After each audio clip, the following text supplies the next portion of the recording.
Sir ये बताइए, ये जो नंदी के प्राण प्रतिष्ठा वाली जो बात थी, जिस पर आपने काफ़ी एक बयान था आपका जो काफ़ी चर्चा में रहा कि इस तरह का प्राण प्रतिष्ठा वाली जो बात है ऐसा कहीं भी संभव नहीं है, क्या कहेंगे सर आप? एक तो ये दावा जो करते हैं कि हम वेद मंत्रों से प्राण प्रतिष्ठा करते हैं, तो हमारे समाज के लोग महर्षि दयानंद के अनुयायी बहुत ज़्यादा महत्व देते हैं वेद मंत्रों को। हमें आज तक एक भी वेद मंत्र नहीं मिला जिससे कोई प्राण प्रतिष्ठा होती हो निर्जीव पत्थर में।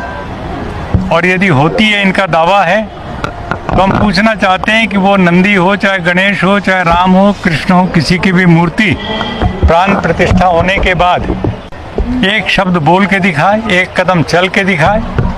प्राण प्रतिष्ठा के तो कोई लक्षण है नहीं उसमें, तो निर्जीव पत्थर है, पाषाण है, और उस पत्थर को बना देते हैं भगवान, और उस भगवान की पूजा करके मनौती मनाते हैं उससे।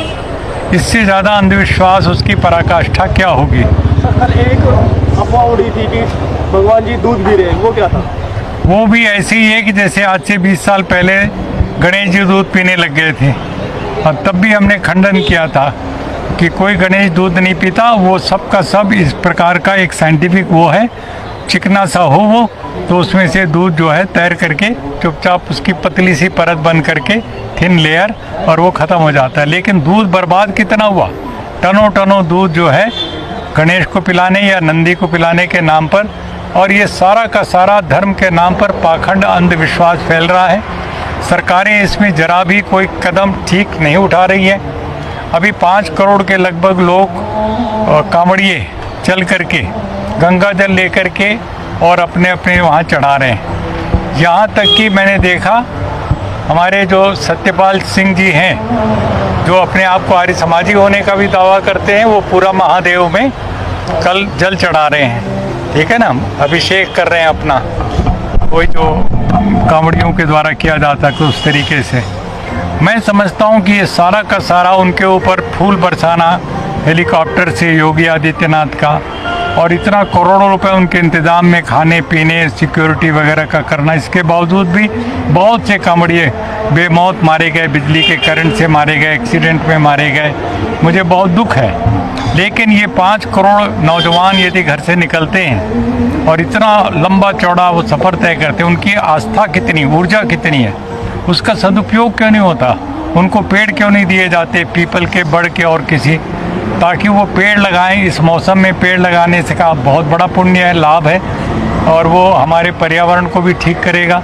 इस तरह का नशे के खिलाफ वो नारे लगाते हुए चलें, शराब बंद करने के बारे में। कई लोग तो खुद ही नशे में होते हैं। अब ये सब चीज़ों को यदि हम लोग उठाते हैं तो ये 5 करोड़ नौजवान देश में परिवर्तन ला सकते हैं। पैदल चलते हुए हरिद्वार से दिल्ली, जयपुर तक जाएं। इस तरह से हमने आस्था का दोहन किया, अंधविश्वास फैला करके, जो हमारे संविधान के आर्टिकल 51 के खिलाफ है।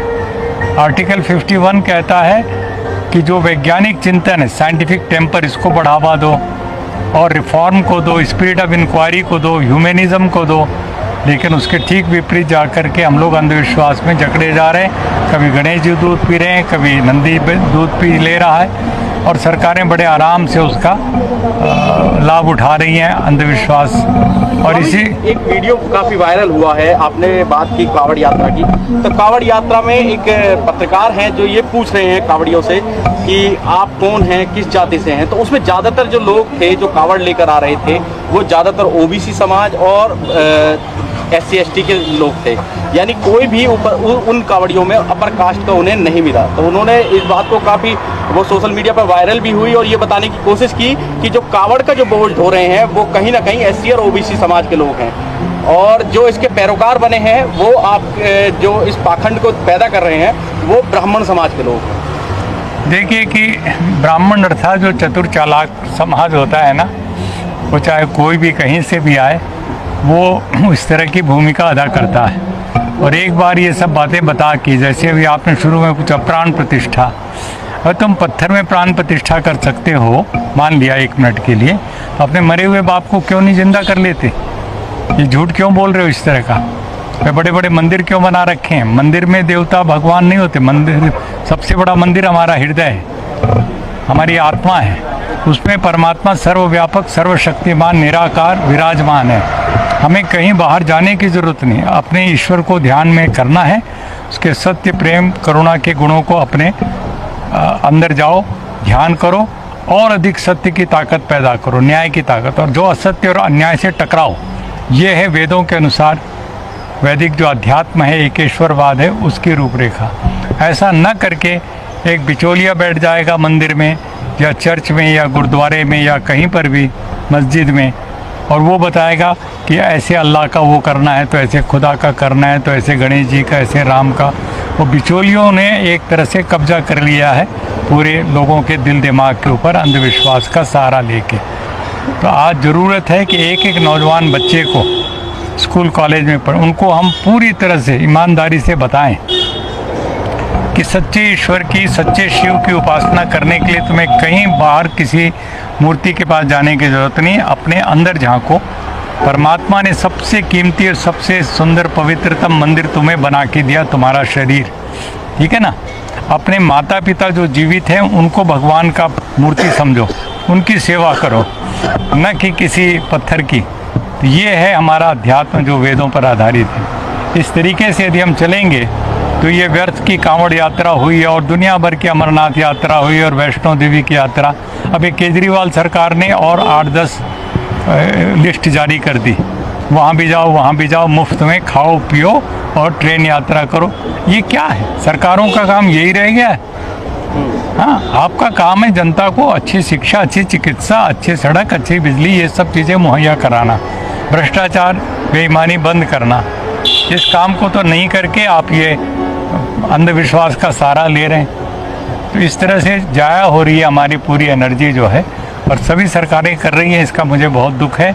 ये संविधान की भावना के ठीक विपरीत जा कर के सब काम हो रहा है। जब लोग सत्ता में नहीं होते, विपक्ष में होते हैं, तो मुद्दों की बात करते हैं, और जब सत्ता है, सत्ता पक्ष पर मुद्दों से हटकर चलने की बात करते हैं। लेकिन जब सत्ता में होते हैं तो धार्मिक भावनाओं को लेकर सामने आ जाते हैं। तो ऐसा क्यों सर?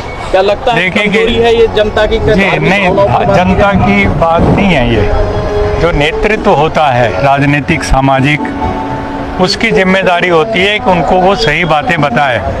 जनता तो बहकाई जा सकती है किसी के द्वारा, वो रोज़मर्रे की तकलीफ़ों में इतने उलझे हुए हैं आम आदमी, उसको कोई इधर उधर बोले थे यहाँ देवता को पूजा करने तुम्हारा काम हो जाए, वो करने लग जाता है। लेकिन जो मिनिस्टर, चीफ मिनिस्टर और सरकारी तंत्र है, उसकी जिम्मेदारी है कि मीडिया की मदद से सच्चाई को फैलाए और झूठ और पाखंड अंधविश्वास को दूर करे।